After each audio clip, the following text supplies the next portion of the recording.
so much, and thanks everybody for being here. This is the public launch of the book, and I'm so honored it's at Strand. When I first, I don't live in New York now, but when I first moved to New York, I would love to coming to the Strand, especially this floor, to take a look at all the art and photography and the poetry.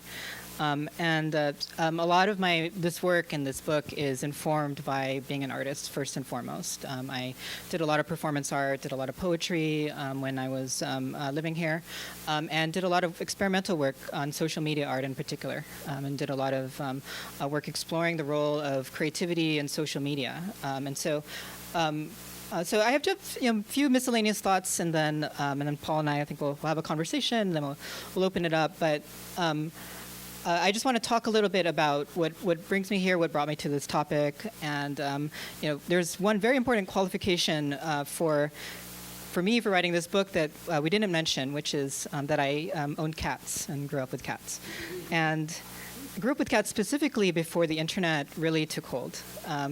And I was a photographer, and so I had this big SLR, and I would take pictures of cats, and then it would take a little while to develop it. You wait for the film, and then I'd just post it in my house. And this is important because things changed, right? Once we got smartphones, once we got the internet, the ability to take pictures of cats, share them, and disseminate them became significantly easier. And this is the opening chapter of my book. It's called The Revolution of the Cat, because I try to argue with the idea that so much when people trash the internet, like, oh, it's full of cats, it's full of cats. But to argue that cats themselves are actually a really important part of the story of the internet and politics. Because when you think to the 15th century, 16th century, cats were illegal. They were associated with witchcraft in the West. Pope Gregory made them illegal and said, if you are a witch and you have cats, you will be burned to the stake with your cat. And if you were a woman with a cat, you might be associated with witchcraft already, just automatically. And so that association with women, the stigma, cats were literally the first, and I think the only animals persecuted on the grounds of religion. And those attitudes continue to today. The crazy cat lady, John Arbuckle, not a woman, but neurotic, right? Associated with Garfield, associated with Heathcliff, like the mischievous cat. Cats have been marginalized. They are marginalized media. And in the book, I look at this. There's a writer for Slate, Daniel Engber, who looked at dog media and quantified it on Amazon, looked at Google Books, and for centuries, there have been twice as many dogs as cats mentioned. Think of the heroes of the broadcast era: Old Yeller, Lassie, Balto up in Central Park. Dogs were kind of geared for the broadcast era. They come when they're called. They're obedient. They are attentive. They are man's best friend. And cats are more like the spirit of the internet, right? Kind of weird and quirky, full of surprises. And so this is the revolution of the cat. That which was at the margins, that which was private. You think about dogs have dog parks. You walk your dog. You have your Westminster dog show. You wouldn't really know even if your neighbors had cats, right? Unless it just happened to be peeking out the window. They were private creatures, and so that's the revolution. That which was at the margins becomes more central, but it reveals what was already there. There's not like the cats magically came out of the internet, but they're already popular. And so when I think about memes in politics, I'm thinking about what do memes express about people's lives and politics and values that was already there, and how is technology enabling a culture of creation, sharing, and remix?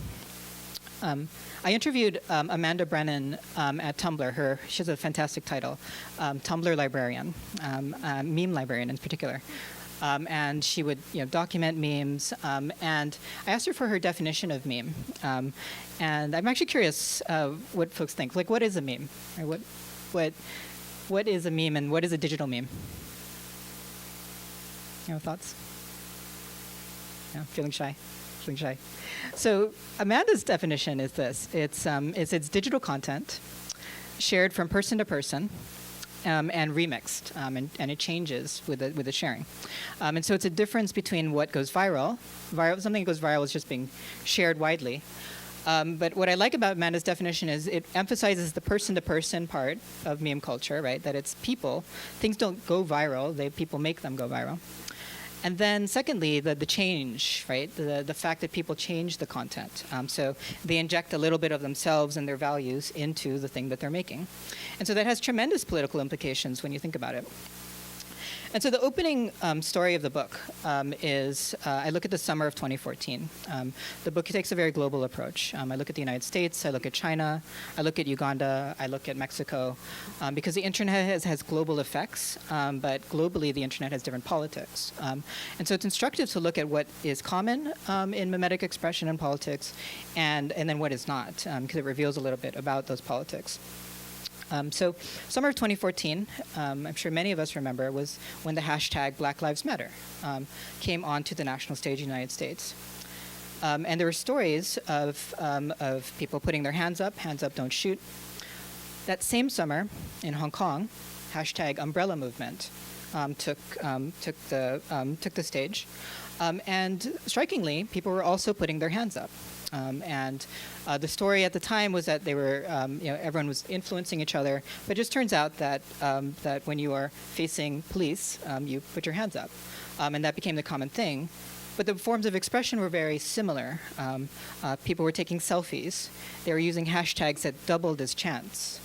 They were using images. They were gathering in the streets. And then placing digital memes and actually putting those in the streets, taking pictures of the actions in the streets and putting them online. And so it's really striking as someone who has these connections with the U.S., with Asia, to see these similar forms of expression in two very different contexts about two very different issues. And that becomes an entry point for me to then talk about and look at why is it that you see these similar forms of expression? What is it about meme culture that seems to crisscross around the internet? And so the other thing that I look at in the book is the clapback. We're all familiar with the fact that meme culture is discursive, that it has a response. There's always a response to a meme, right? And Marley Vincent Lindsay, a scholar at Brown University, had written about this, that meme culture never stays still, that it is always moving. And so when you think about the summer of 2014, what did that do in the United States? What did that do in Hong Kong? Nancy Pelosi was recently on television, and she was asked, what do you think of Black Lives Matter? During the Democratic debates, the candidates were asked, do you think Black Lives Matter or do all lives matter? The big contribution, one of the major contributions of memes is not just that they grab attention, but that they shift narrative discourse. They shape a narrative. They create a conversation through which people can, frame the national narrative.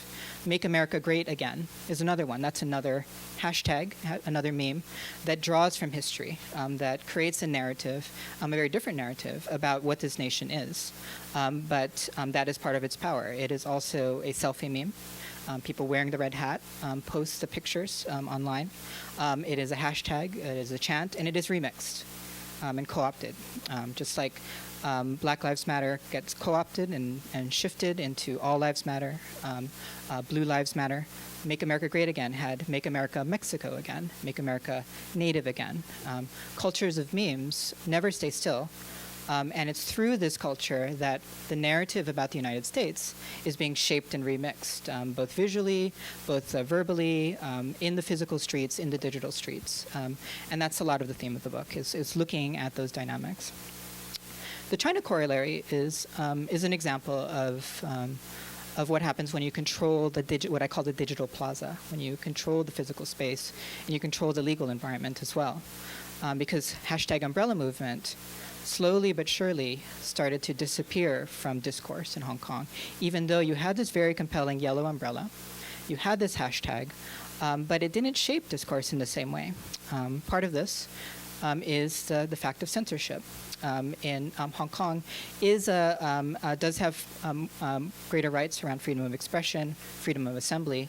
But one of the big concerns from the government was that this spirit of protests, of occupation in Hong Kong would spread into the mainland. And so when we think about China, the common thing is the censorship, right? And certainly that happened. But you'd be surprised, the researchers found a lot of people in Chinese mainstream media, social media, were talking about the umbrella movement. And the umbrella as a symbol, which was a symbol for greater universal suffrage in Hong Kong, was being discussed and was being shared in Chinese social media. So what gives, right? How was it shared? And this again goes back to narrative and what memes do and what internet discourse does, because that which was shared was pro-government messages, was sowing the narrative that the protests in Hong Kong were chaotic, they were disastrous, and that they were harmful to the country. Because in addition to censorship, in the digital plaza, the government is able to also shape discourse. They hire thousands of paid commentators called the 50 Cent Party, who to spread images, to spread memes, to shape what people are talking about online. And so when you control the digital plaza, when a state can control the space, what's striking is that they also use memes. I'm sure many of you saw in December the finding that much of the Russian propaganda in the United States was built on the backs of meme culture. And I think what's interesting, I've been looking at memes since roughly 2009. Since that time till today, the role of states and how states utilize meme culture has shifted. And it's not just about cats, not just about activism. It is literally about some of the most powerful governments in the world using mimetic culture to shape discourse. And so in the book, I try to look at that. I try to provide frameworks for how we can understand what is happening. There is a tendency to focus too much on information and not enough on affirmation. And so in the book, I try to look at why people share memes, what is the culture they're building, what are the communities they're building, and why is it that both activists, hate groups, governments are all utilizing meme culture to shape politics today. And strikingly, it's happening all around the world. United States, China, Uganda, Mexico, those are the contexts I looked at, but in many other places as well. And so I close with two things, and then just to throw out there is the other thing I want to emphasize is that digital meme culture is enabled by technology, but meme culture precedes technology. How many of you know this sign? Yeah, peace sign, yeah. How many of you know the rainbow flag? So many. And the peace sign, that other peace sign that kind of looks like the Mercedes logo? Yeah. So all of these are examples of pre-internet memes. A talk I gave yesterday was looking at the origins of the peace sign. Does anyone know the origins of it, or like? It's from nuclear radiation protests. Yeah, that's right. But why the shape? Yeah, it's a semaphore, right? The semaphore flags, right? One for N, and then the other for D, and that's what formed the peace sign. It was a mashup before we called it mashups. And then what's striking when you look at the history of how it became a symbol for nuclear disarmament, it was the fact that it was remixed, it was shared, it was scrawled all over New York. It could be put on a tattoo, put on stickers, put on cars. It went mimetic, it went viral before this concept that we had the internet, before we even called them what we might call them today, which we would probably call them an internet meme. Same with the rainbow flag. The way we got to the rainbow flag, some of the histories of queer symbology, right? The Gilbert Baker was responding to the pink triangle, and the pink triangle was originally used in the concentration camps in World War II to symbolize queer people in the camps and subjected them to some of the worst abuses. ACT UP. It was an upside-down pink triangle. ACT UP flipped it, literally flipped the image and remixed it, turned it into a symbol for the LGBT community. And then Gilbert Baker, the designer of the rainbow flag, responded to that and said, well, I want a symbol that doesn't have these resonances with Nazism. And so, in short, that's where the rainbow flag comes from. But it has continued to be subject to remix, because in Philadelphia, you had the POC flag with the brown and black to represent underrepresented communities, especially in queer communities. And then during the midterms, Representative Wexton is now using the transgender flag, pink, blue, and white, outside her office. And so there's this long discourse around images, symbologies, during times of great contention, during times of great uncertainty, during times of misinformation, polarization. times like today, and I think meme culture is part of how we are shaping and envisioning the new narratives and symbologies of society. And so the closing thought here is an essay I just wrote that this moment we're in, I think we can all agree it's a very difficult one. It's a tense one. There's a lot of confusion about the role of the internet, around society. And Penny Andrews, a scholar at University of Leeds, has written about this, that we're moving from a time of consensus that is enabled by broadcasts, right? The post-war neoliberal consensus, the days of Walter Cronkite, the most trusted man in America, to a time of dissensus, that it's not the death of truth we're experiencing, but the death of consensus. And I emphasize consensus because it's about the social mechanisms through which we negotiate our values. And you can see this in the constant back and forth of memes, right? The constant back and forth of the national narratives in the United States and elsewhere. It's through meme culture that we're seeing the expressions of this dissensus. Meme culture is not creating it, but is expressing a lot of the kind of tensions that we're seeing in the United States and elsewhere in the world. And you see this through hashtags, through symbols, through selfies, through chants, etc. So how we move forward is the big question. And part of it is about how what do movements do, and also what is the shape of the digital plaza? How does the internet itself, what are the structures of the internet, and how do they amplify discourse, and also how do they dampen discourse, and how do people negotiate the space using mimetic culture? So just a few miscellaneous thoughts, yeah, stop there. All right. So can I have the book for a second? Yeah. So hey everybody, my name's Paul Mueller, aka DJ Spooky, and I'm a huge Xiao Mina fan. I want to just say the book is available, buy it, please, and we're going to do a quick question and answer session here. So we met in Beijing. As a African-American male DJing in Beijing, it was funny, some of the people I ended up meeting was Ai Weiwei, who came to several of my concerts. And I was like, hey, Paul, come back by the studio. So we ended up hanging out in Ai Weiwei's studio for a while. And there happened to be this very bright-eyed person working in the space. And we got into a great conversation. So we stayed in touch from Beijing to now. What I want to ask you is, let's get a little bit of context about your interest in this. Because to me, at least, that helps give some of the people in the room a little bit of, like, the tension between context and content really helps drive some of the issues I think that your book touches on. So can you give a little bit of background about where you're kind of very diaspora, you've moved through a lot of different worlds, like you were a fellow at Berkman Law Center at Harvard, we met in Beijing, but you live in San Francisco, and you have relationships to some of the Asian diaspora throughout the Pacific Rim. And so maybe unpack some of that as it relates to the book a little bit. Yeah, well, I guess to the point of the book, on the book, the back is there was a bunch of sunflower seeds, and that's what started my interest in the political aspects of meme culture. The sunflower seeds, as we know, was Ai Weiwei had an installation at the Tate Modern of 100 million porcelain sunflower seeds. And when he was disappeared in April 3, 2011, his name and any images about him were censored severely on the Chinese internet.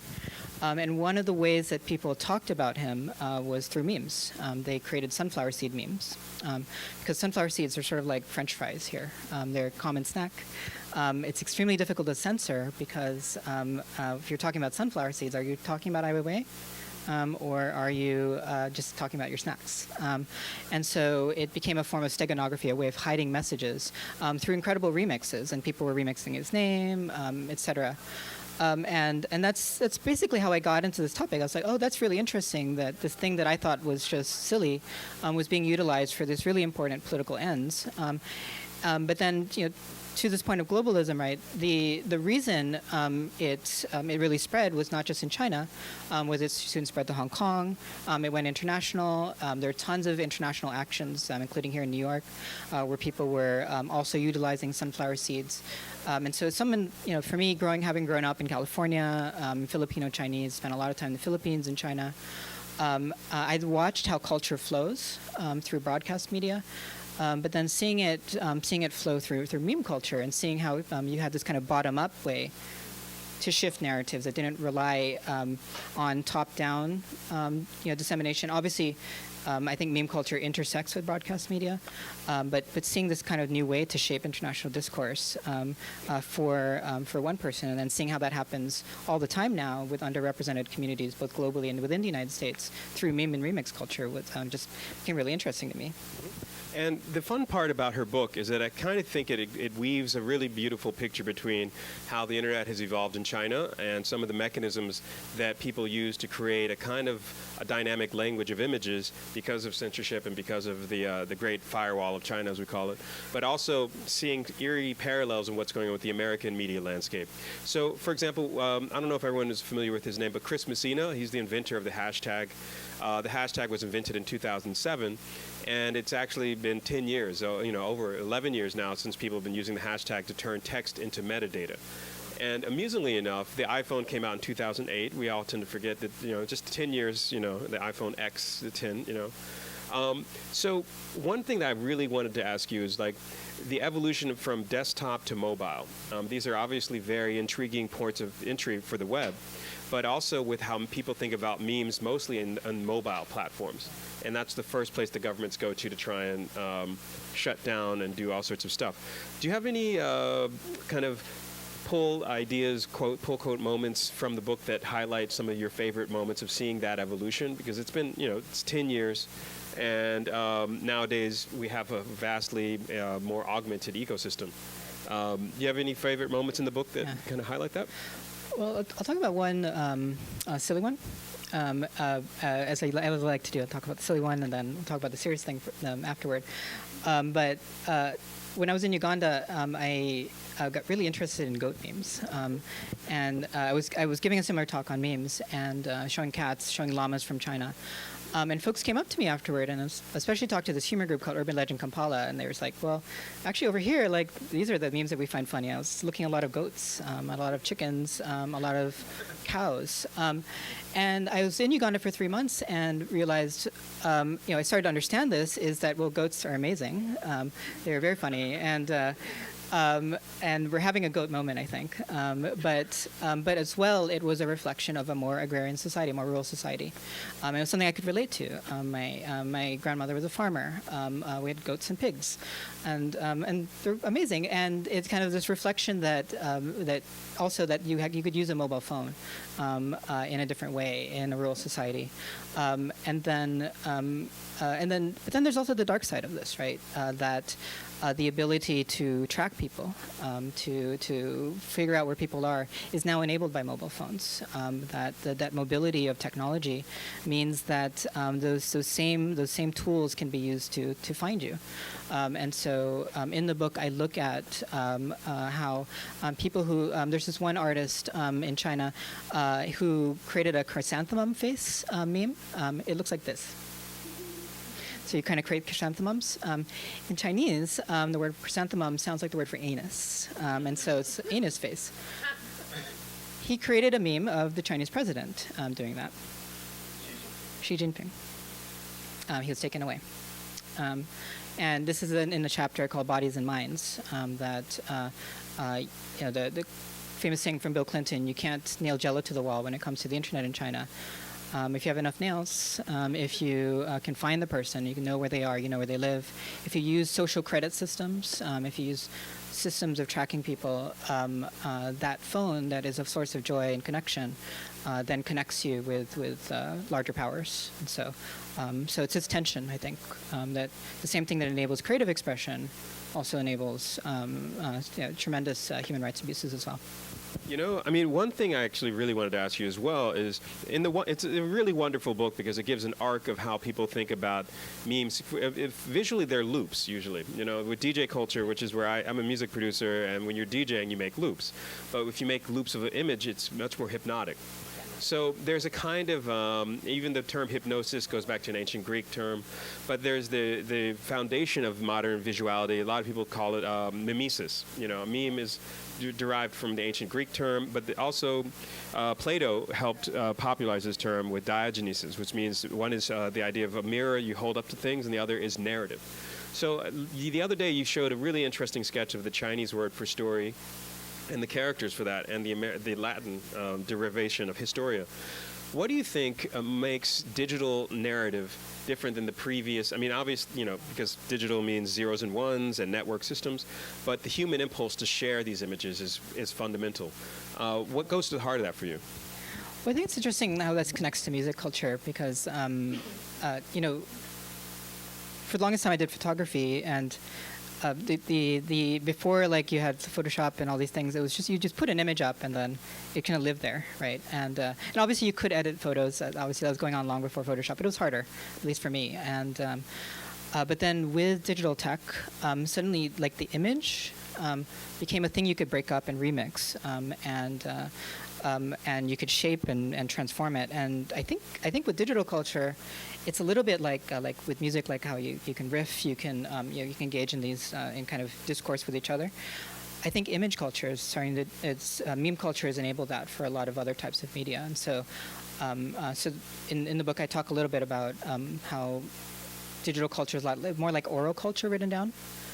It's more like a form of expression and discourse rather than the kind of print orientation where something is fixed in stone.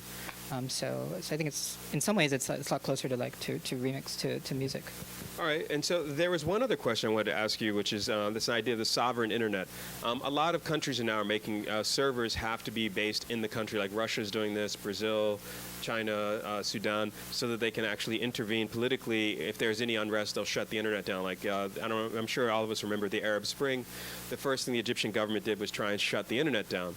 So from your experience moving between China and the U.S., the U.S. has more subtle mechanisms of manipulation, maybe. We're not as heavy-handed, or maybe we are. What do you think?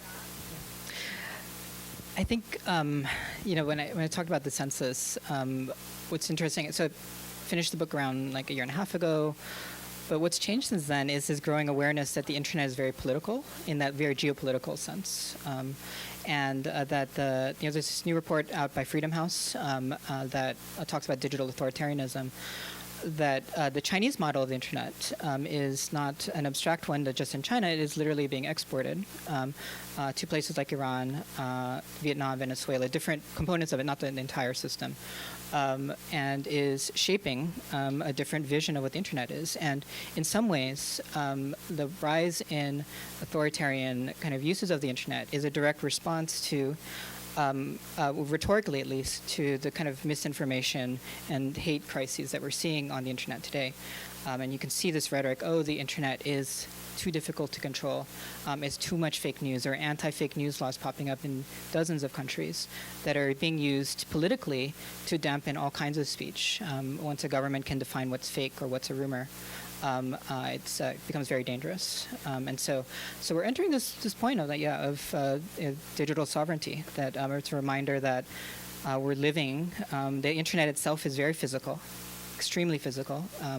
It is not a cloud. It's bound to geography, and as such, then is subject to how nation states want to kind of enforce their power on it.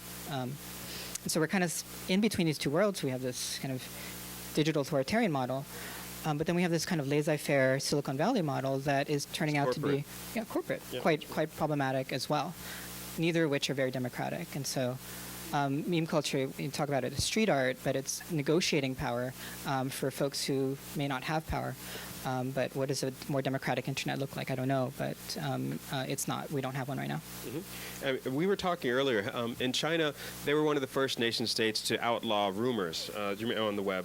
And I would love, that goes into your book a little bit as well. And the legal mechanisms, say, for example, if you created a visual meme that was satirical of someone, there's a mechanism to enforce that. And again, I spend a decent amount of time in China, so I'm always intrigued with how China is both a very high-tech culture on one hand, and very permissive of a certain kind of capitalism. And a lot of people are using the term late capitalism these days. It's a thing. It's a meme. There we go. So I would love to unpack some of the tensions between the Western corporate model versus the Chinese sovereign model that you explore in your book, with suppression, but on the other hand, how kids always innovate outside of those, because you bring up a lot of examples. Is there one that you feel like maybe would give a good example of when people have out-innovated some of these kinds of mechanisms of control? Yeah, well, the classic one is the llama, the grass mud horse, which looks like a llama, looks like an alpaca. And in Chinese, it's pronounced Xiao Mina. But Chinese is a tonal language. And so when you change the tone, you change the meaning of the word. And so it sounds a lot like fuck your mother in Chinese. And it is a symbol of fuck internet censorship because its mortal enemy is the river crab, which sounds like the Chinese word for harmony. Stay with me here. The word for harmony is a policy for the internet. A harmonious internet is a censored internet. And so the ability to censor the internet using keywords, using image recognition, forced a certain kind of innovation and remix, honestly, such that the resistance to it took a mimetic expression through a very coded symbol. But flipping that on its head, a few years, so that image was popular 2009, 2010, 2011. Recently, on Sina Weibo, which is a Twitter-like service in China, I saw one of the emoji sets had the grass mud horse, had the alpaca. And I like what Anne Hinokowitz at China Channel wrote, is that everything that is punk rock eventually dies. And so that doesn't mean that there's not other forms of mimetic political expression, but that it feels like it's like a constant back and forth. I mean, when I was reading your book, I kept thinking of certain episodes of Black Mirror. If you haven't seen Black Mirror, it's quite sharp. There's this more recent one called Bandersnatch, where you can kind of pick and choose multiple narrative threads. So when you're looking at memes, we all have a certain visual vocabulary that we use to send to friends, to create events, to just create a whole different kind of vocabulary. It's very, very William S. Burroughs meets Bauhaus, maybe meets a couple other sort of more minimalism, because it's all very, very condensed and very specific. The last couple chapters of your book, you bring up other examples and narrative strategies, and I think what makes the book so wonderful and that really I found very powerful is that it's one of the few ones dealing with the politics of imagery right now, because when you actually look up the book, it's actually struck a whole ecosystem right now. And by the way, she's getting all these lecture gigs like Harvard or all sorts of spots, Berkman Law Center. I would love to hear, because we should open up to questions in a little bit, some final thoughts on the politics of software right now, because you've been a historian of it. And right now, we're in the U.S. at least, we're at a crossroads that China actually has maybe already moved further along that path of control and other things, especially as we look at kind of how corporate the Western model is and the consolidation of like Amazon, the Furious Five, Amazon, Microsoft, Apple, Google, and what's the other one? I always forget the last, Facebook or whatever. And so computational propaganda has become basic part of the discourse, and most people still no longer have that sense of literacy yet, and that's why the last election cycle was very easy to manipulate people. Do you think people are building a more robust immune system now? And that's something at the end of your book where you're talking about how people build these kinds of narrative frames of reference, and I'd love to just unpack that a little. Yeah, it's interesting. I'm actually curious what folks here think. Kind of a history of media, when you look at like radio and television, radio, for instance, everyone's familiar with the FDR's fireside chats. This rhetoric might sound familiar. FDR, when he started that, he said, this will let me reach directly to the American people and bypass those journalists. And there's other rhetoric that radio would bring democracy. It would liberate and it would diversify all forms of expression. And other people warned that radio would actually, would augment authoritarianism. And the truth is, it was all these things. Radio was used by Goebbels in World War II very effectively. But it was also allowed for new forms of expression, and then people adapted over time. And today we have NPR, but we also have propaganda radio, right? InfoWars. We have these new ways of doing things. And in so many ways, I think of media as kind of who is seizing the advantage, who is learning the affordances more effectively and who has the more money and resources to shape that discourse using the new affordances of the media. So I don't know. I hope we are developing new defenses. I hope that the broader discourse around visual culture, around meme culture, and how it's being used to spread propaganda and hate is helping people understand these dynamics. But it's hard to tell. It's hard to tell. I don't know. All right, so with that said and done, I just want to say thank you. If we can just give her a quick round of applause.